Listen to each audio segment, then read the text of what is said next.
Bem-vindo ao Café com Amigos, mini temporada do Café com AP, essa live devocional para uma vida plena.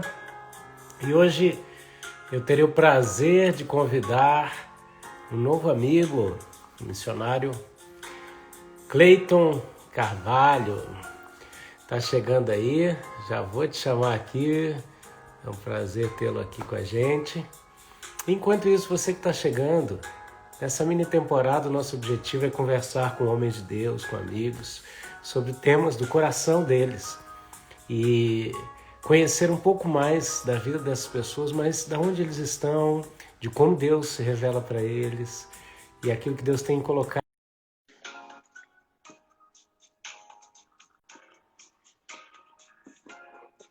Vamos chegando, vamos que vamos.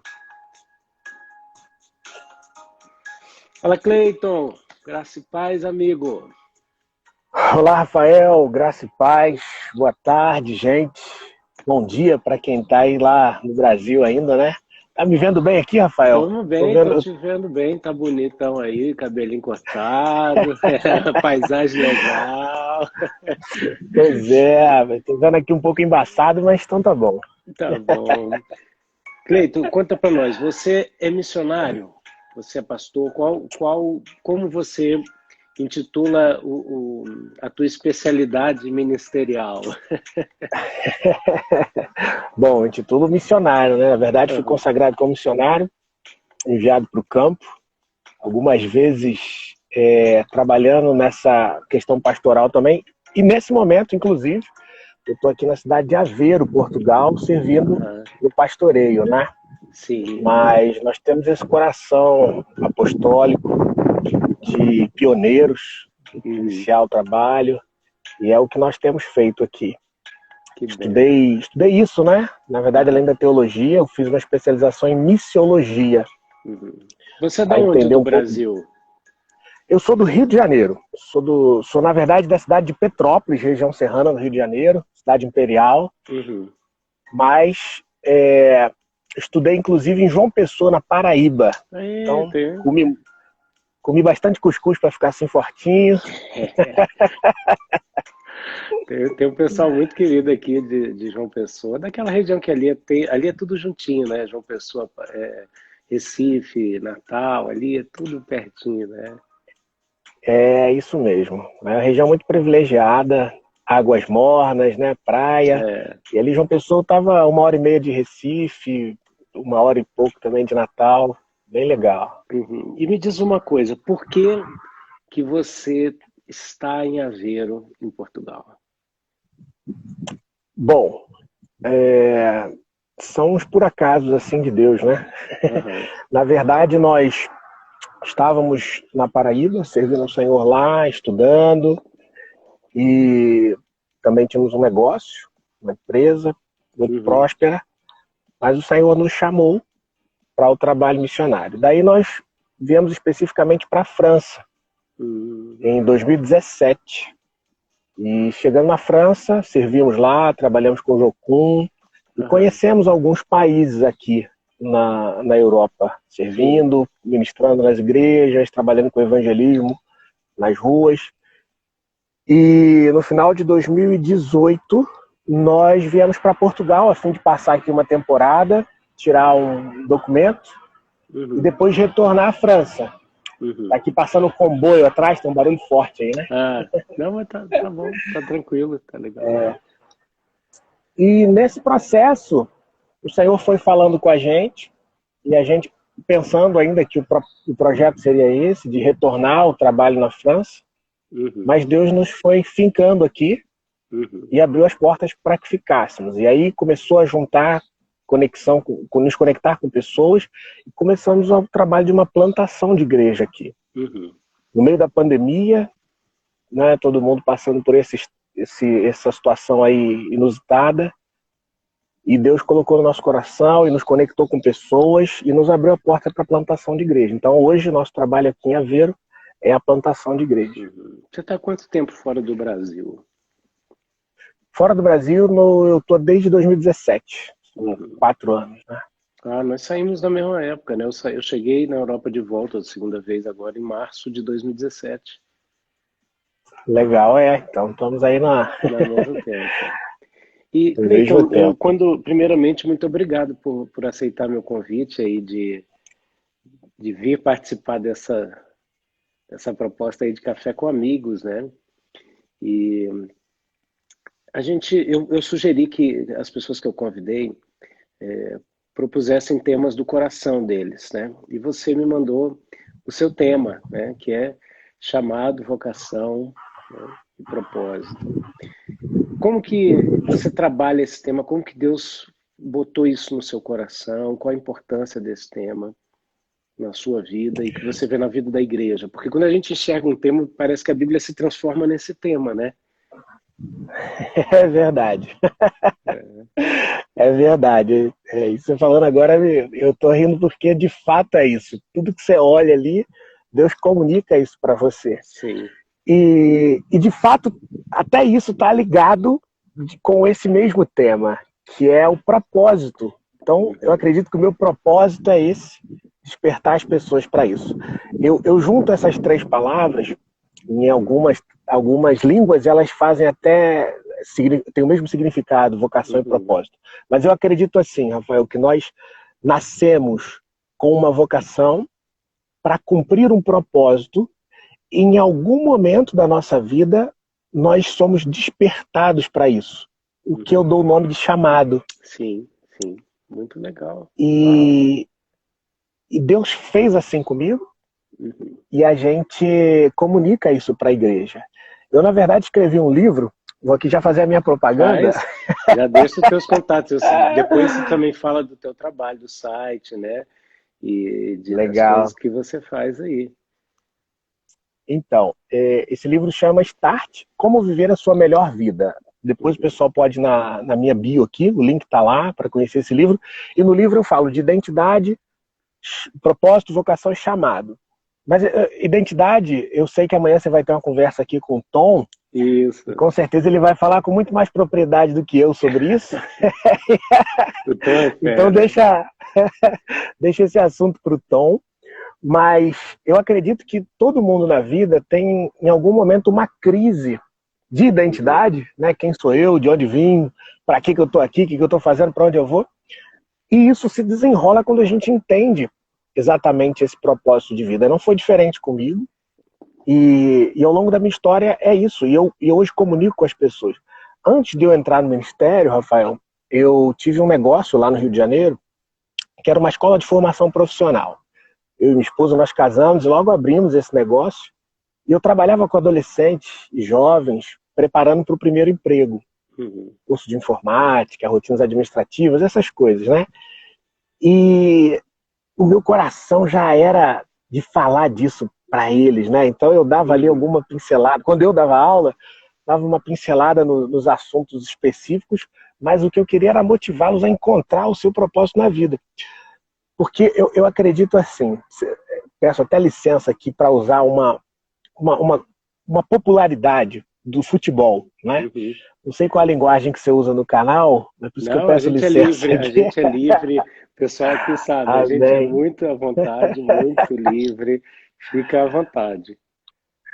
Amém. Porque Jesus ele fazia assim, né? Na verdade ele comunicava a mensagem usando das coisas que faziam sentido para as pessoas ao redor dele. E quando a gente fala de vocação, eu gosto de lembrar do futebol, porque, tipo assim, você vê um cara como Neymar, goste você ou não dele, né? Goste você ou não do futebol dele, você olha para aquele cara e vê ele jogando, ele nasceu para aquilo, ele tem vocação para aquilo. O propósito dele é levar alegria para as pessoas através daquele esporte, ser campeão, ser um dos melhores do mundo, enfim. Eu não consigo imaginar o Neymar como meu advogado. Ia ficar esquisito médico. Esse negócio, né? Doutor Neymar, tudo bem? Doutor, você vê que não tem a ver, mas bota o cara no campo de futebol, você, caramba, né? Você pode escolher um jogador da sua preferência, o Messi, o Cristiano Ronaldo, o Pelé, que seja, né? Sim. O Pelé, inclusive, você vê, quando eu era garoto, acredito que o Pelé deu uma de cantor, né? Você lembra disso, Rafael? Lembro. E você vê que poxa, não dá pra você, não é a sua área. Não dá. Então, agora você fala do futebol, é o rei do futebol. Então, a vocação, ela tá ligada a isso. Uhum. Ela nos traz uma satisfação na vida, traz uma completude, traz realização. Ultimamente, uma outra coisa que acho que está na mente das pessoas, o pessoal viu uma série, eu vi muitos comentários, o pessoal assistiu uma série aí de Netflix da família real britânica, até um assunto que também está aí na mídia, assistindo, né? Tô assistindo, eu tô vendo, quando eu consigo, eu vejo um pouquinho, né? Então, legal. Interessante, eu estava conversando com a minha esposa sobre isso. Você vê a história da família real, teve o rei lá, que era o tio da rainha Elizabeth, que abdicou do trono, enfim, Sim. tem toda aquela história. E é um homem que durante todo o resto da vida, ele tenta buscar algum sentido para a vida. Mas você olha a vida do cara, ele tinha dinheiro, ele foi viver em Paris, Uhum. ele tinha tudo que ele queria, mas ele estava procurando emprego. Porque ele queria alguma coisa que fizesse sentido na vida. E essa mensagem que eu carrego, Rafael, que as pessoas não têm que viver por aquilo que dá mais dinheiro, que infelizmente há muito tempo as pessoas são, quando a gente fala de vocação, a vocação parece que ficou para trás, né? Antigamente se falava em vocação, mas as pessoas procuram o que dá mais dinheiro, o que tem mais oportunidade de trabalho, e muitos vivem infelizes com isso. Então, eu acredito que a mensagem que eu carrego é que, eu creio assim, voltando para o Neymar, ele joga a bola e o dinheiro vai ser a consequência, a riqueza é a consequência, não foi porque dá dinheiro. Então, isso é interessantíssimo que você está falando, porque eu vi a série, eu estou vendo a série, né? E assim, essa história do tio, né, que abdica do trono, e por isso é que o irmão e a linhagem, no caso hoje a rainha Elizabeth, estão aí no poder porque o tio abdicou, né? E ele abdicou pelo peso da responsabilidade, das coisas que eles queriam se livrar, sabendo que quem tivesse ali não viveria uma vida nada normal, né? E é interessante porque a impressão que eu tenho também é que ele abriu mão de uma vocação, de um chamado, vamos chamar assim, mas ele passou a vida inteira atormentado com esse chamado. Sabe? Tem uma cena que ele está quase para morrer, e assim, doente, né? E a rainha decide visitá-lo, né? Porque ele foi banido, né? E aí, quando ela entra na casa dele, o primeiro objeto que ela vê é a caixa do rei. Quer dizer, o cara abriu mão daquele negócio, mas aquele negócio estava dentro dele, ele viveu uma vida infeliz. Não é verdade? É isso aí, isso aí, é o que a gente tem que viver, cara. Eu costumo dizer que o chamado, ele é irresistível. A gente, nessa vida missionária, você sabe tanto quanto eu, quantas dificuldades que a gente tem, né? Quanto as lutas que a gente passa para cumprir, para continuar, mas a gente também não tem vontade de parar. A gente até tem, né, assim, o desânimo, a luta, mas a gente não consegue. Eu lembro de Jeremias, falava assim, Senhor, eu não vou mais pregar, eu tô falando e esse povo não quer me ouvir, eu falo, eles não se arrependem. Mas quando eu penso em parar, tem um fogo dentro do meu peito que arde aqui. É o nosso chamado, é a nossa vocação, é o propósito que a gente está cumprindo. Ele é completamente atrativo, né? Como um imã, né? Que puxa, né?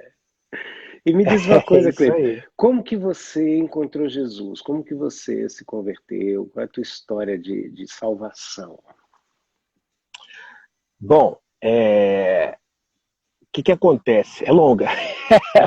Mas vamos tentar resumir aqui. Na verdade, eu fui criado em duas cidades, praticamente, né? Tanto na região serrana quanto na capital.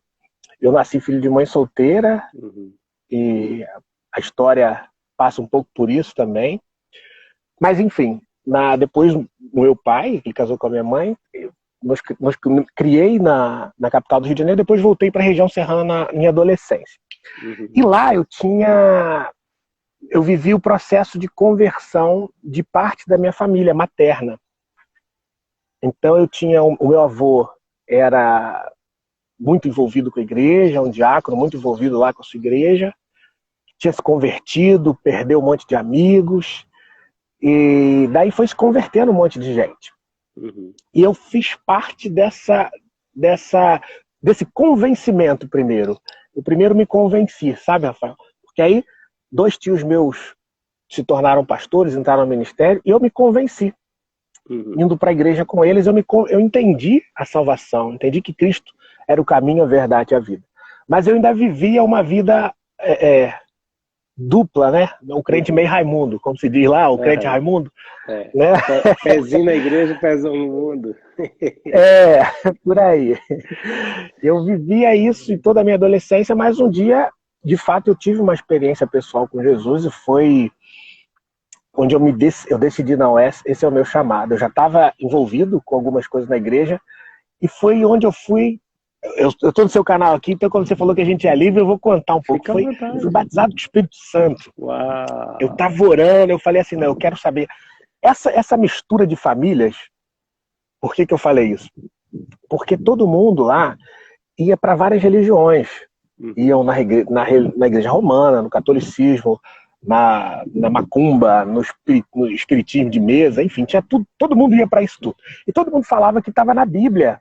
Eles seguiam a Bíblia, eles adoravam a Deus. E aquilo ficou na minha cabeça. E quando eu ia na igreja evangélica, eu ficava, não, aqui eles estão pregando, aqui eles estão usando mesmo a Bíblia, eu estou vendo eles usando a Bíblia. Então eu vou ler essa tal Bíblia para ver o que é a verdade, né? Porque todo mundo está usando a Bíblia, mas um faz uma coisa, outro faz outra. Então alguém tem que estar certo. E daí eu comecei a ler a Bíblia, comecei a conhecer Jesus.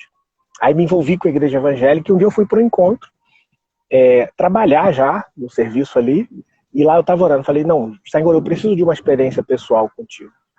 Porque não dá para ficar assim, acreditando lá e cá. Eu estou lendo que a palavra é verdade, mas se esse negócio de sentir Deus, de Espírito Santo, esse negócio tem um pessoal que fala em língua, outro tem ali uma visão, eu quero ter a minha experiência.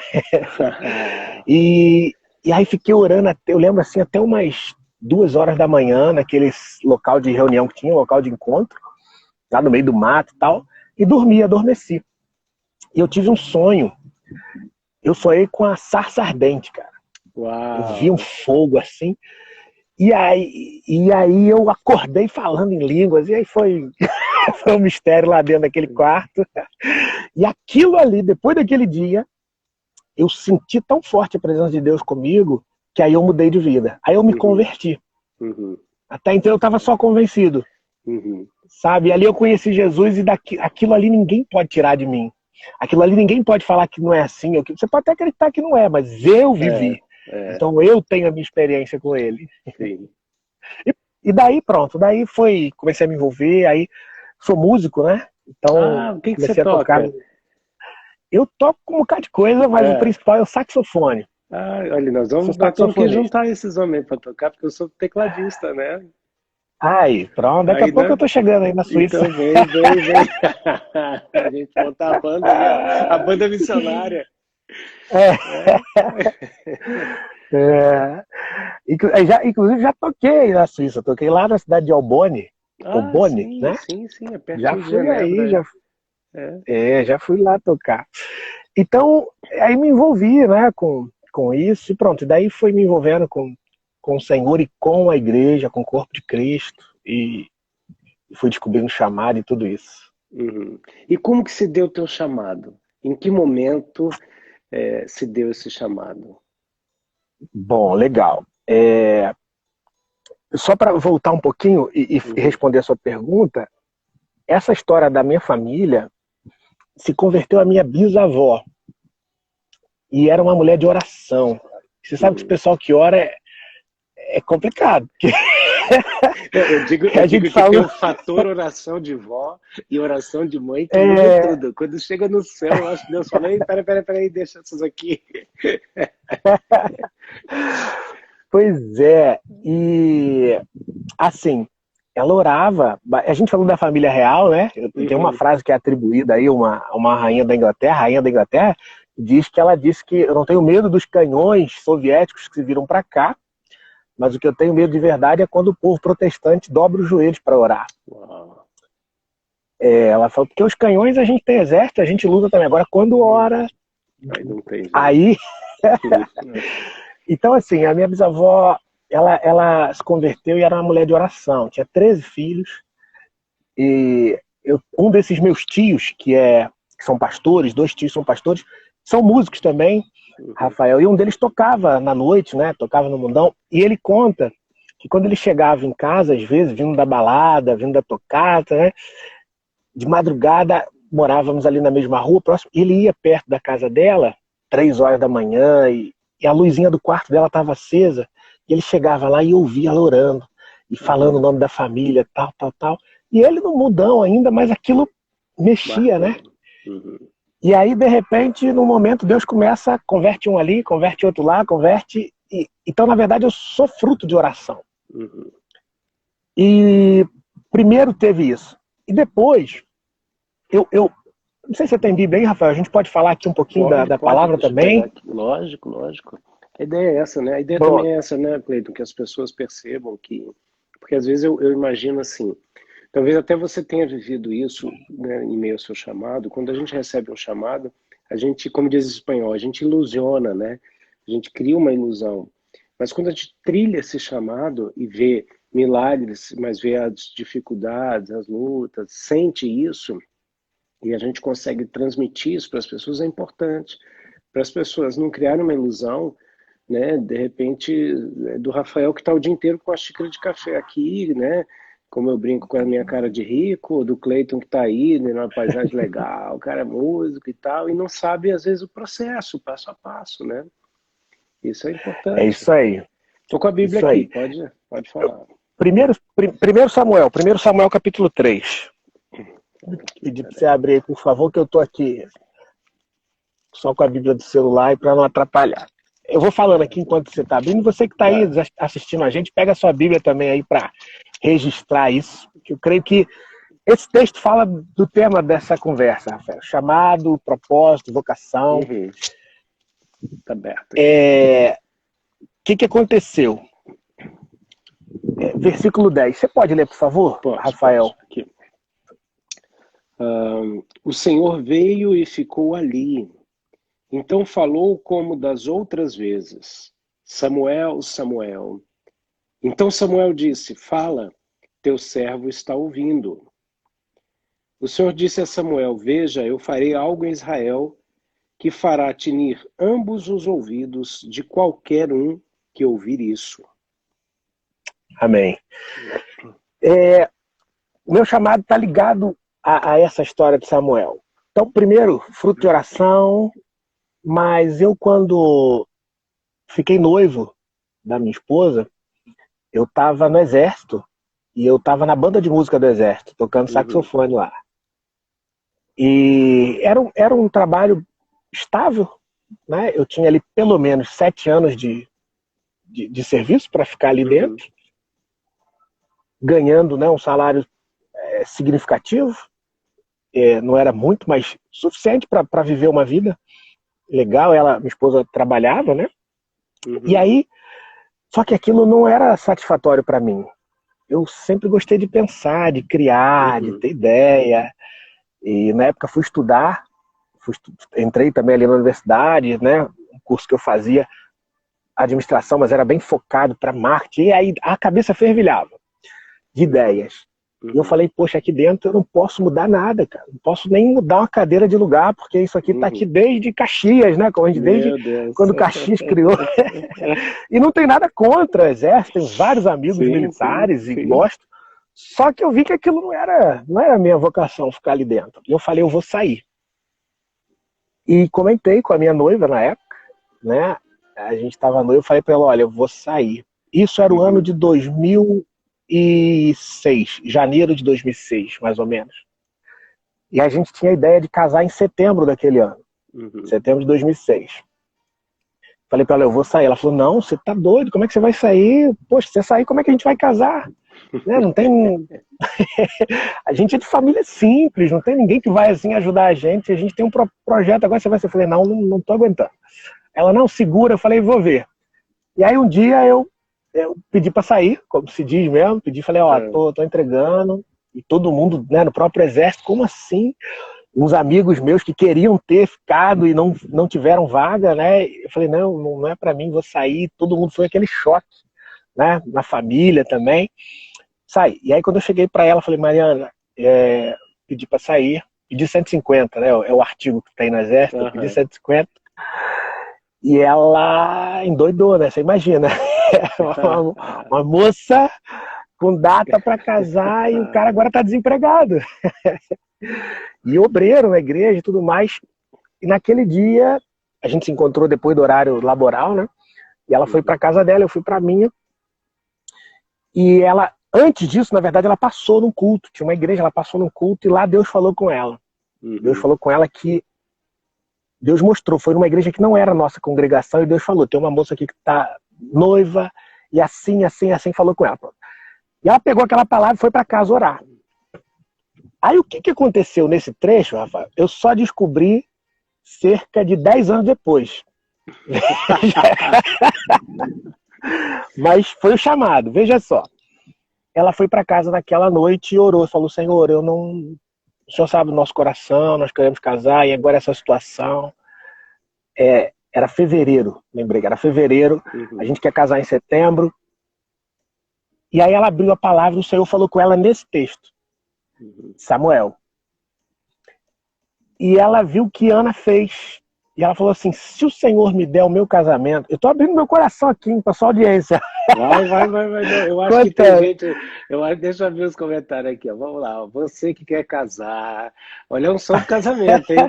Eu digo que o testemunho manifesta a unção do testemunho, hein? E aí daí ela falou assim, Senhor, se o Senhor me der o meu casamento nesse ano, né, a data que a gente quer casar, eu vou entregar o meu casamento para a tua obra. Uau. Cara, e aí eu falo assim, eu acho que a gente quando ora, por isso que a Bíblia diz que a gente não sabe orar, mas o Espírito intercede por nós, né, com gemidos inexprimíveis. Às vezes a gente fica orando assim, blá, blá, blá, blá, blá, blá, blá, blá, blá, mas tem coisa que a gente fala que é como se Deus falasse, opa, peraí, o que você falou? Repete aí. Eu gostei isso aqui desse me interessou. Negócio. Isso aqui tá do meu interesse. Exatamente. Isso aí que você falou tá do meu interesse. E Deus pegou aquilo. E aí, resumindo a história, Rafael, a gente que queria casar em setembro de 2006, em julho de 2006 a gente casou. Deus abriu as portas, essa tal empresa que eu te falei que a gente abriu, surgiu essa oportunidade e Deus nos prosperou, enfim, deu tudo certo. Né? Casamos antes da data que a gente tinha pretendido. E legal! E aí, trabalhando na igreja, né, no ministério e no nosso negócio, 5 anos depois, a empresa estava bombando, mas todo final de ano a gente fazia um balanço para planejar o ano seguinte. E aí isso era 2010, por aí. E Deus falou com ela que a gente ia fechar. Minha esposa também é uma mulher de oração, também é um problema. A gente ora, Deus fala, né? E aí eu falei para ela que fechar... Quem mandou orar, né? Quem mandou orar? E eu falei que fechar o quê? Você tá doida, né? Eu vou fechar... A empresa era nosso filho mais velho, né? Depois tivemos nosso filho, graças a Deus, mas a empresa era como... Ela falou, não sou eu que tô falando. Deus falou que vai fechar. Aí eu, pronto. Enfim, não deu outra. Fechou. E Deus falou com a gente, encurtando a história, fomos morar lá no Nordeste, fomos morar em João Pessoa. Rafael, eu passei lá os piores momentos assim da minha vida, sabe? A gente quebramos e perdemos o que a gente tinha.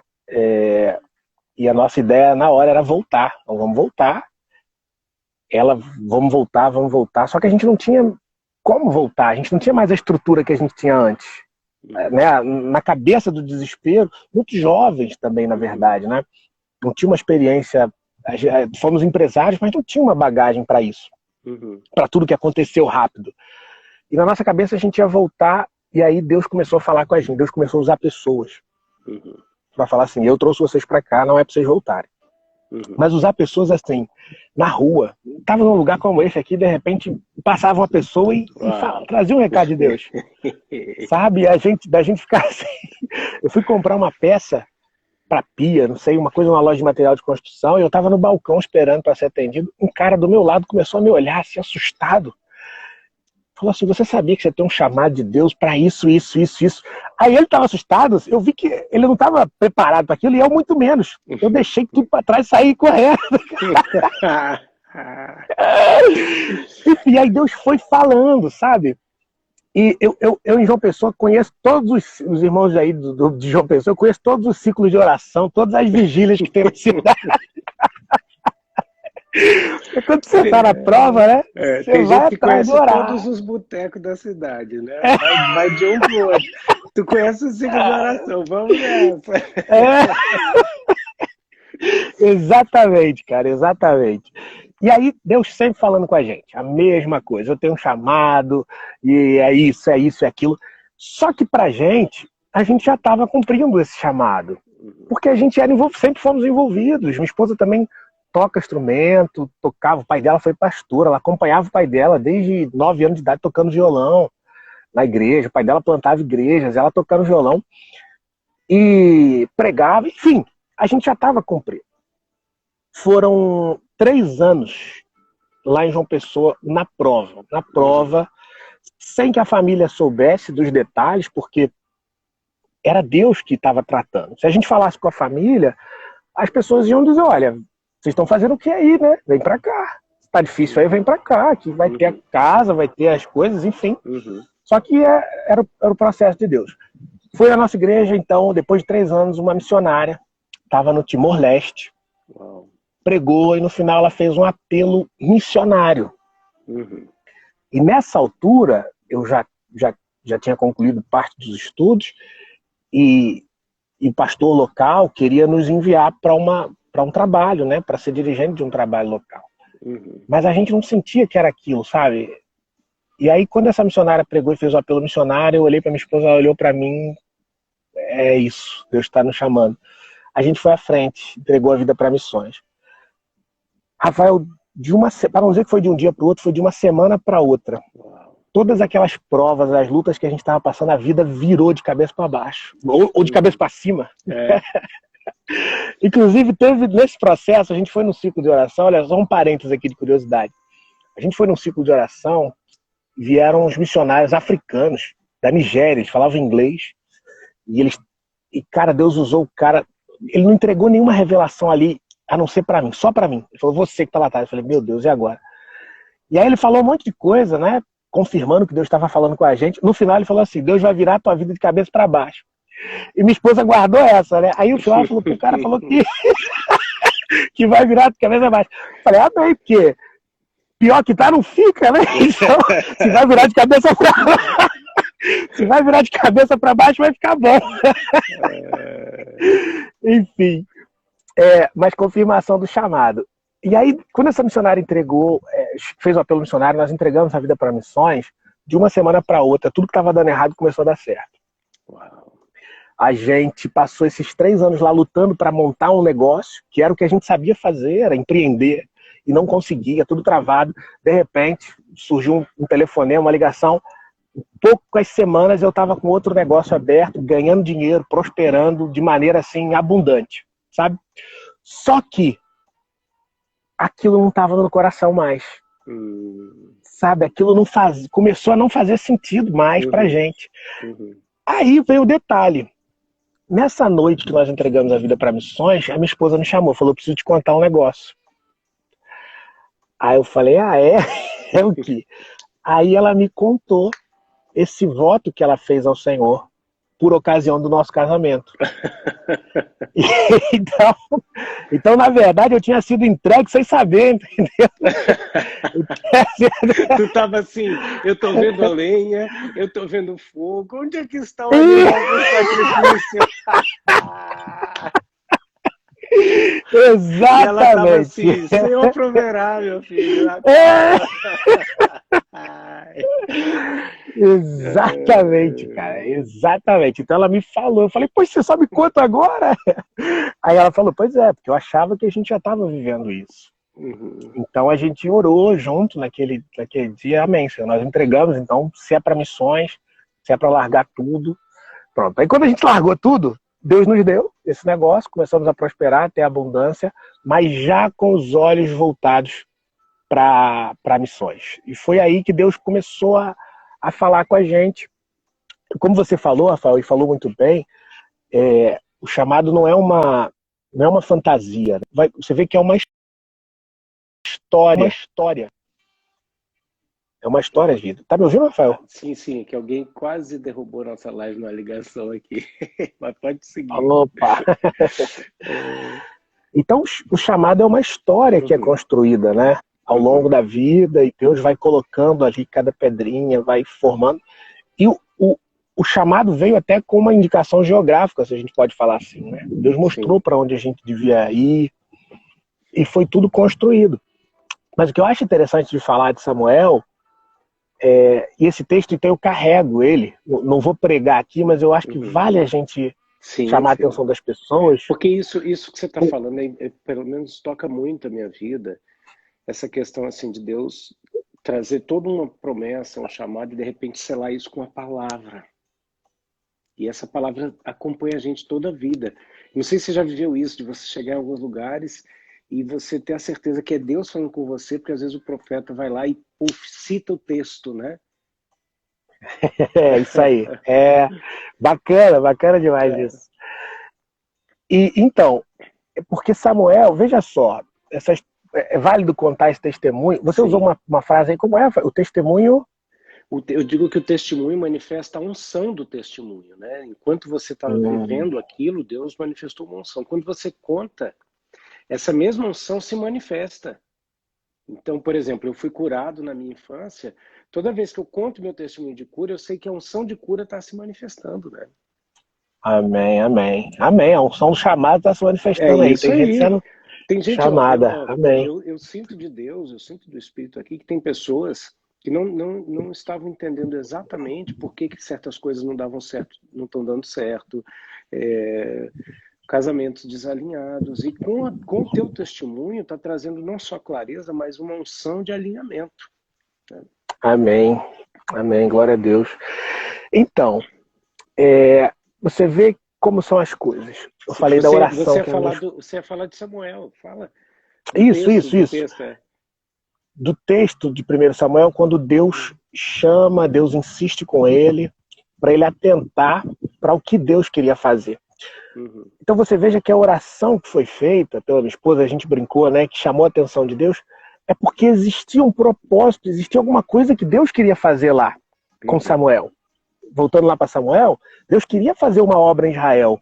Ele fala ali no versículo 11, eu vou fazer uma obra, uma coisa grande, que aquele que ouvir vão lhe tinir os ouvidos. Vai ser difícil até de acreditar a obra que eu vou fazer.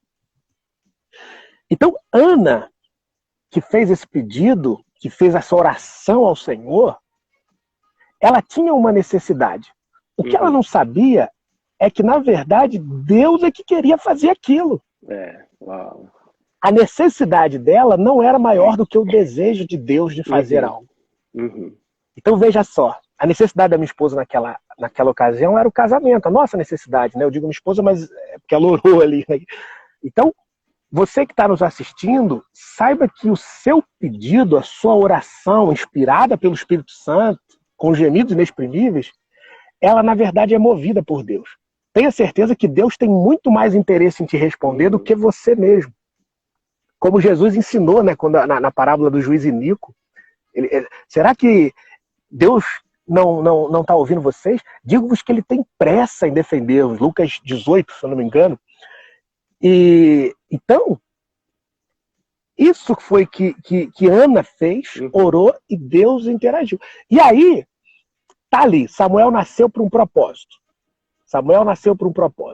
Nasceu vocacionado, nasceu com dons e talentos para poder cumprir aquele propósito de Deus.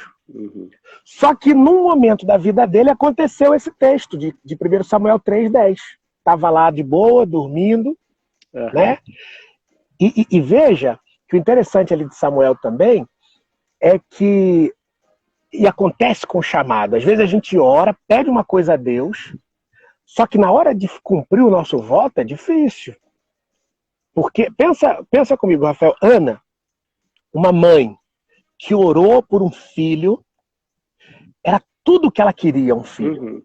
E quando a gente falou daquela coisa de o chamado é irresistível, eu lembro que o cara chegou para ela e falou assim, Ana, mas eu não sou melhor do que 10 filhos? E às vezes a vida a gente tem tudo, como a gente estava falando lá do rei, né, do cara que abdicou do trono, tinha tudo, mas não fazia sentido. Ana podia ter tudo, mas não fazia sentido. Eu quero um filho. Esse é o chamado. Porque tem um propósito para se cumprir. Se as coisas não estão dando certo ali, se eu não estou feliz, é porque tem alguma coisa que Deus quer fazer. E Ana, mesmo vendo o cenário era catastrófico. Eli não cuidava bem dos seus próprios filhos, não ensinava no caminho do Senhor, a coisa estava desandando. Mas Ana falou assim, não, esse filho aqui, ele não é algo natural. A minha vida não é natural. E a vida de um chamado, ela não é natural. A nossa vida não é natural. Se a gente bobear e tentar andar natural, a gente se arrebenta. Não consegue. Se arrebenta. É verdade. Tem um amigo pastor que diz assim, não adianta fazer conta que a conta não fecha. É verdade, com Deus 2 mais 2 são 5. Né? É verdade. O sobrenatural, quando se manifesta no natural, ele expande a realidade de uma maneira inacreditável e que as pessoas... tem gente que não enxerga isso. E aí fica até com raiva.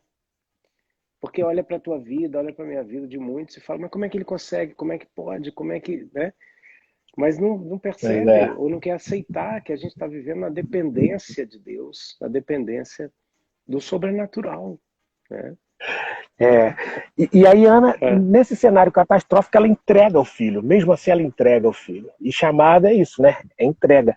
Só que aí, a vocação, o propósito. Aí o chamado vem quando Samuel estava lá, dormindo no templo. Podia continuar levando aquela vida numa boa. Mas interessante que o Senhor chamou 3 vezes, né? Essa vez aí, Deus já chama 3 vezes. E ele então pensa, olha aí a crise do chamado. Muita gente pensa, será que Deus está me chamando? Será que isso não é coisa da igreja, né? Porque não é coisa. Será que isso não é uma religiosidade? Será que isso é coisa do passado? Porque Samuel ele foi até Eli. Ele não conhecia ainda a voz do Senhor. Verdade. Ele foi até Eli. Não, será que é Eli que está me chamando? Aí ele teve discernimento e falou, não, quando você ouvir a voz, diga, fala, Senhor, porque teu servo... Aí ele responde. Então, esse momento é o momento onde se evidencia o chamado. E aí as coisas começam a fazer sentido. Então é por isso que eu penso desse jeito. É por isso que eu tenho certas ações. Isso já está em mim. É uma vocação.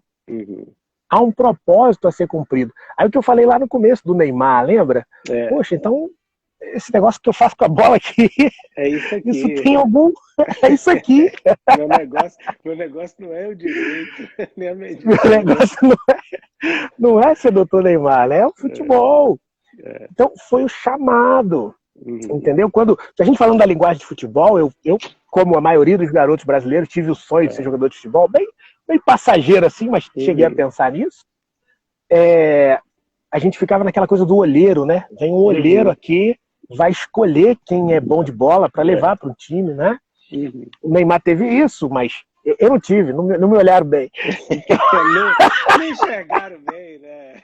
Não enxergaram bem. Mas conosco foi o Senhor, falou, não, esse aqui tá nesse propósito, é esse aqui que eu quero. Então assim foi o meu chamado. Rafael, foi... Que volta que eu dei para responder a sua pergunta, né? Uma coisa, e aí? Aí tua esposa falou assim, ó. Aí tua esposa falou o quê? Quando ela falou, ó, eu te entreguei desse altar aí, né? Eu nosso casamento e tal, né? E aí, como é que foi? Cara, eu falei, vambora, é isso. Deus já tá falando, falei com ela, Deus já tá falando isso com a gente um tempão. Fiquei até meio bravo, falei, mas por que você não falou logo isso? A gente tá passando isso tudo aqui, esse sufoco. Aí ela falou, não, eu achei que a gente já tava vivendo, né? Achei que eu não precisava dar um passo a mais. Até porque a nossa denominação, onde eu me converti, onde ela cresceu, tinha um entendimento diferente a respeito da obra missionária, né? Então levava a coisa de outro jeito. E depois, quando nós mudamos, fomos, né, para lá, congregamos na Igreja Batista. Então, foi aí que Deus trabalhou. Mas aí nós nos entregamos e começamos a nos preparar para ir para o campo.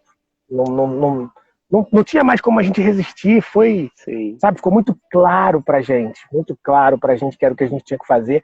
E aí, eu falei, né, da nossa profissão que a gente trabalhava, onde eu ensinava adolescentes e jovens, eu comecei a enxergar tudo que eu já fazia estava ligado com esse propósito, com esse chamado missionário.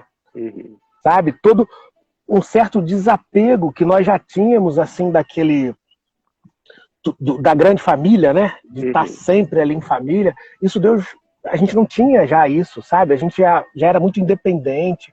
Então foram coisas que Deus foi trabalhando em nós para que esse propósito pudesse ser cumprido. Da gente estar no Nordeste do Brasil, ir para o Nordeste do Brasil, depois a gente vai para a França, agora Portugal, e daqui a um tempo não sei aonde que a gente vai estar. Mas tudo faz sentido porque é um coração missionário. É o desejo de levar essa mensagem para as pessoas, o desejo de posicionar as pessoas, de falar, olha, tem alguma coisa que Deus preparou para você na Terra. Você não nasceu para ser mais um. Vamos lá, vamos descobrir quais são os seus dons, talentos, qual que é a sua vocação. Então, desde aí, a gente mergulhou nisso. Tivemos lutas? Sempre tivemos luta, temos luta, mas a gente tem uma certeza de que é para isso que a gente nasceu, para isso que a gente casou. Isso é uma coisa importante, né, Cleiton, da gente falar. Luta a gente tem em qualquer área. Agora, você passar a luta fora da tua zona de convergência, do teu chamado, do propósito de Deus e tudo, é você passar uma luta desnecessária, uma luta sem propósito, né? Passar a luta dentro de tudo aquilo que Deus planejou e plantou dentro da gente, isso faz a gente crescer e se fortalecer, né? Isso é maravilhoso. E hoje, em Portugal, onde você está aí em Aveiro, como que você desenvolve no dia a dia, na prática, o seu chamado? Eu sei que a gente fez uma entrevista para o teu site, para o teu trabalho aí, né? E no mais, assim, conta um pouquinho mais, em alguns minutinhos antes da gente ir para uma parte final aí, qual é a atividade prática hoje que você está fazendo aí? Até mesmo em meio à pandemia, né? Não sei se está tendo culto, se não está, como é que está sendo, né? Tem um pessoal, como se a gente está sem comentários aqui, o pessoal está mandando pro WhatsApp aqui, ó. Tem uma irmã da igreja que mandou assim, nada disso, daqui a um tempo você não vai estar em lugar nenhum. Tá aqui. Eu abri um pouquinho, eu tirei os comentários, para não ficar aqui no rosto do Cleiton, entendeu? Mas o povo tá aqui, o pessoal que chegou um pouco depois, que quer saber de você e tal, né? Coisa boa. Maravilha. Então, hoje nós estamos trabalhando com a plantação de igreja. Nós começamos com uma célula em meio à pandemia. Nós começamos no meio da pandemia mesmo, com tudo fechado. Depois tivemos aqui um período de relaxamento.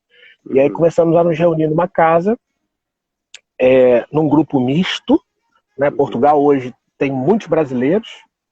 Então a gente começou tinha portugueses, mas brasileiros também.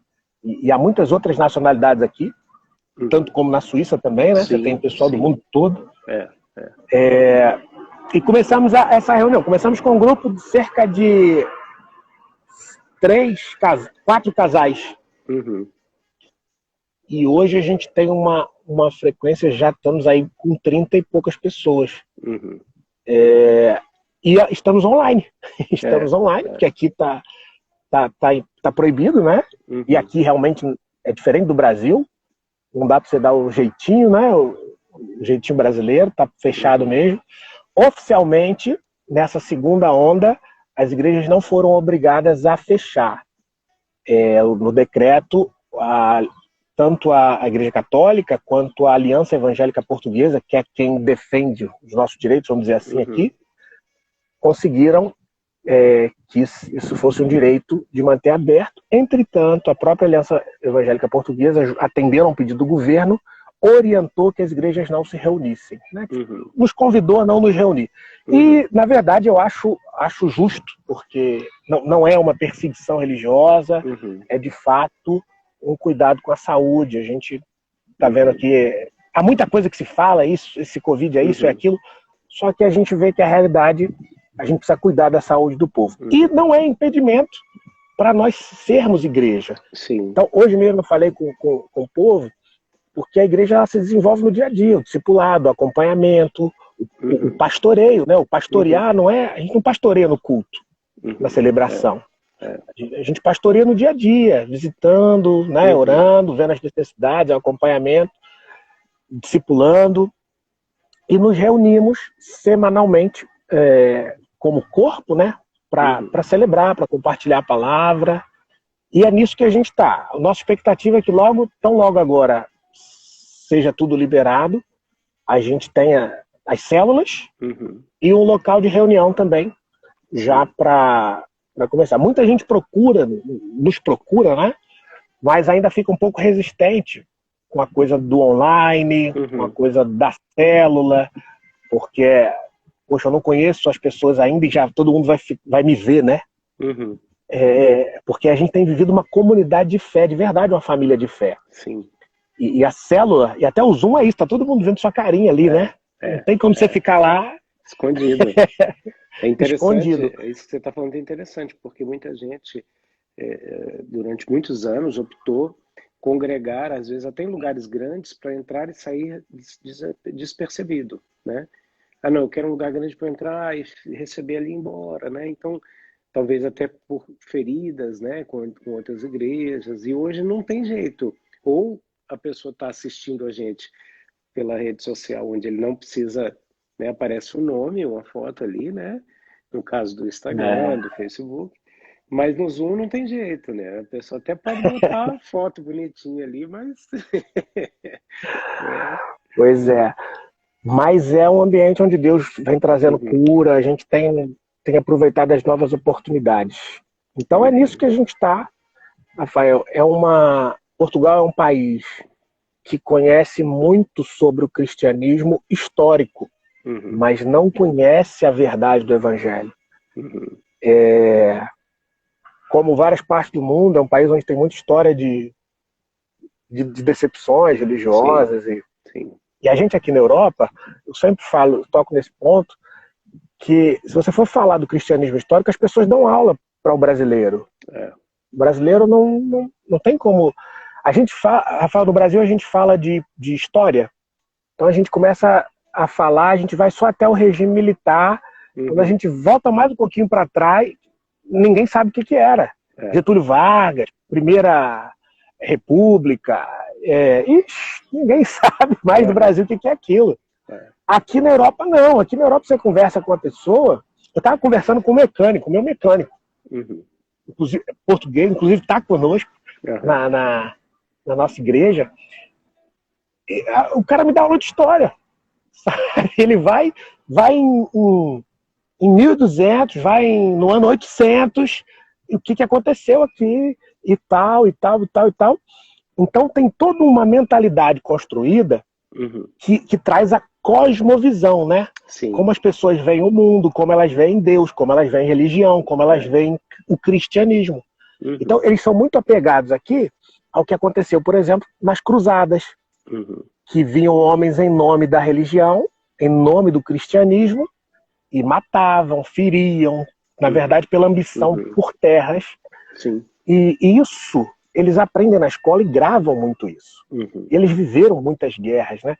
Então, o cristianismo... Não, eu não quero saber de religião. Religião é guerra, religião é uma farsa. Na verdade, tem outros interesses. E os cruzados modernos, a gente pode dizer, né? Que vieram para cá em busca de interesses escusos, né? Também. Que é buscando La Plata, né? Como diz lá o espanhol. É verdade. Então, isso deixa muita ferida. Então, até que nós consigamos romper essa barreira, nós precisamos mostrar a nossa vida. Então, aqui, ó, esse aqui sou eu. Entendeu? Isso aqui sou eu. eu creio em Cristo, eu vivo Cristo. Essa aqui é a minha verdade. Eu também sou pecador, mas eu não amo o pecado, eu não vivo escravo do pecado. Mas eu fui resgatado. E é isso que eu compartilho. Então vem ver a minha vida. É como Filipe disse a Natanael, né? Vem ver. Tem o Cristo aqui. Ah, mas não pode vir nada bom ainda mais nós brasileiros, né? Nós brasileiros, você chega na Europa, estava conversando há um tempo com o Samuel estava até falando para mim, Cleiton, imagina como é que eu vou dar estudo bíblico para alemão. Samuel tem lá na Alemanha. Sim. Se eu chegar dizendo que quero dar um estudo, eles vão, poxa, você vem lá da América do Sul, país de desenvolvimento, querer ensinar alguma coisa pra gente? Então não é por aí o caminho, mas vem e vê. Olha aqui a minha vida, olha o que eu vivo, olha o que Deus fez em mim. E aí a gente aqui, eu conscientizo o meu povo a respeito disso, Rafael.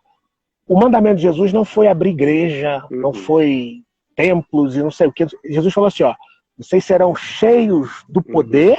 Aleluia. E vocês serão testemunhas. Aleluia. Isso é tremendo. A gente não é juiz, não veio julgar ninguém, não veio promover, não. Eu sou testemunha. Cristo me salvou, cara. Transformou minha vida. Me deu uma esposa linda. E hoje eu sou aqui, sou um homem, né, restaurado, cheio de alegria. Tenho lutas, tenho problemas, cheio de alegria, cheio de Espírito Santo. Somos testemunhas aqui. Maravilha. Cleiton, ora por quem está com a gente aqui e deixa as suas palavras finais desse nosso bate-papo, desse café gostoso, uma pessoa cativante como você, alegre, né? E ora então pelo pessoal que está com a gente aqui, a gente está ao vivo aqui, mais de 58 pessoas, né? Abençoa então a nossa vida em nome de Jesus.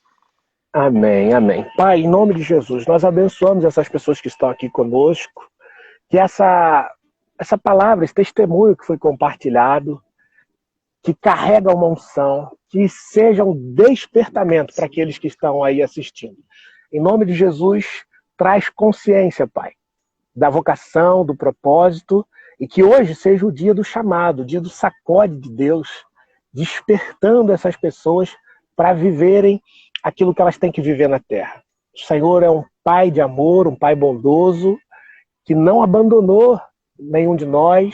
Verdade. E que tem um plano para cumprir na vida deles. Em nome de Jesus, eu peço que hajam conexões divinas, hajam pessoas ao lado desses que estão nos assistindo para orientá-los, como Eli, que mesmo estando já cansado, já sem visão, mas que Deus coloque pessoas para orientar esses nossos irmãos a ouvirem e seguirem a tua voz.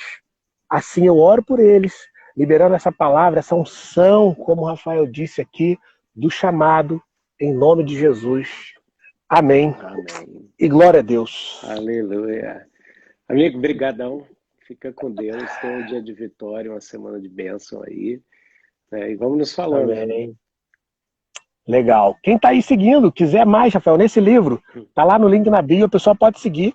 Qual é o também teu aí Instagram? segue lá. Diz aí teu Instagram, teu contato, para quem quiser né, adquirir o livro ou até mesmo te conhecer, semear na tua vida, tudo mais. Pronto. Pode me procurar aqui direto no Instagram, é o @o_Cleiton_Carvalho. @o_Cleiton_Carvalho. Beleza. Exatamente. Tá aí, o pessoal pode seguir, vai lá no link na bio, tem lá o livro, o pessoal conhecer mais sobre esses assuntos, conhecer as histórias. E me chama no direct aí que a gente pode falar. Isso aí. Obrigado, Rafael, pela oportunidade, viu? Obrigado. Um prazerzão conhecer você nesses dias que temos andado aí juntos. E um prazer estar aqui na rede social compartilhando isso. Amém. Primeiro de muitos, viu? Deus te abençoe. Amém. Conta com a gente. Abraço. Se Deus quiser, em breve a gente se vê. Valeu. Tchau, tchau. Fique com Deus, queridão. Muito bom, queridos. Graça e paz a todos. Esse foi o Café com AP, Café com Amigos. Eu trouxe aqui a pessoa do Cleiton, conheci recentemente. A gente faz parte do mesmo grupo do WhatsApp com outros homens de Deus. E muito bom ouvir testemunhos como esse, palavras edificantes como essa, conhecer a vida de gente dedicada ao Senhor. Amém? Bom, amanhã a gente vai estar aqui também tomando um café e batendo um papo com o apóstolo Tom Sampaio, Então, tire esse tempinho. A gente vem de algumas temporadas de devocional, de palavra revelada, de poder de Deus, mas também esse tempo de descontração. É um tempo de espiritualidade, é um tempo de fé, é um tempo onde a gente pode conhecer outras pessoas e realmente ver como eles trilharam caminhos que a gente também pode trilhar. Né? Que Deus te abençoe, eu vou salvar essa live. Você vai lá, curte, comenta, compartilha com alguém. Sabe, tem vários perfis de pessoas, tem pessoas que muitas vezes não vão se adaptar talvez com uma live da última temporada, mas vai gostar de uma como essa, um bate-papo como esse, né? Então, fica à vontade ali, eu vou salvar, você curte, comenta e compartilha. Bom, se você ainda não faz parte do nosso grupo do Telegram, seja bem-vindo, é hashtag Café com AP, ali a gente bate papo, continua os assuntos, põe pedido de oração e vive um conceito realmente daqueles que têm um compromisso com a palavra de Deus, com o poder de Deus e com a família de Deus. Deus te abençoe. Até amanhã, em nome de Jesus. Grande beijo.